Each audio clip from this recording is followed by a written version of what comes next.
a bit rude or scared or nervous around them because they would think that the convicts would rob them even though the convicts had learned their lesson.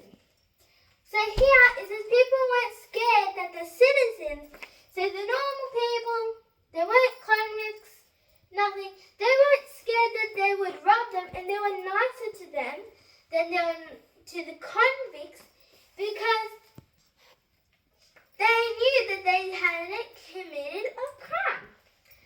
And people were often treated better than convicts, so they had better treatment, which is the topic. So here, it's how the convicts were treated, which wasn't that good. This is fair or same treatment, so don't mind that. But here it talks about something that everyone had the same, and that was fair treatment.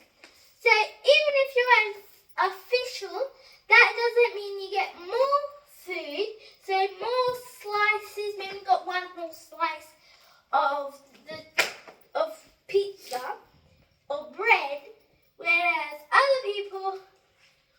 convicts got half, and officials, Marines, and free settlers got, like let's say officials got one whole, so they got one whole piece of bread, like that. But then the Marines and officials and Marines got one whole. The free settlers got half. Well, that's not half. The free settlers got half, so they got half. But the convicts got only a quarter. That wouldn't be fair. So since they didn't have enough to feed everyone, they had to also be fair to everyone, since there was poor amount of food. If they were to not be fair to everyone and not give everyone the same amount, it could also mean that some people would starve while other people wouldn't. And if they gave less to the convicts and they would starve and maybe die of starving and being hungry, they would have no more convicts to do the hard work or labor, so then they can build up the colony.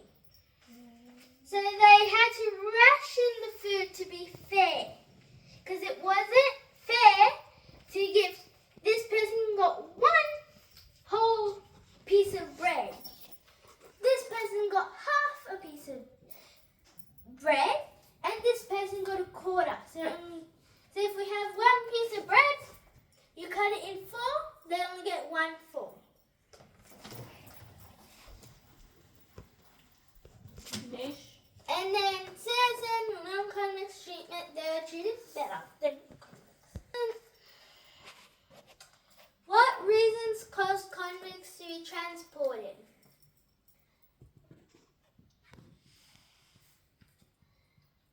What crimes got you transported? Pickpocketing, shoplifting, stealing horses and sheep, highway robbery, receiving stolen goods, housebreaking, and another thing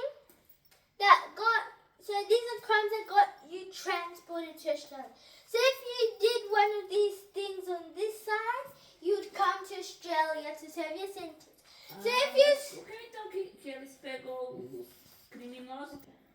Because at this time, they had a bit of the America, and they used it to keep their convicts. But then America took their land back and took their stuff back and said, you don't own our land, we own it. And so they had to bring all their convicts that they had over there back to Britain. But there, they had too much people, they had not enough jobs, people were stealing, they were doing so much of that. They had to get the convicts from America that were theirs and the convicts that they had in Britain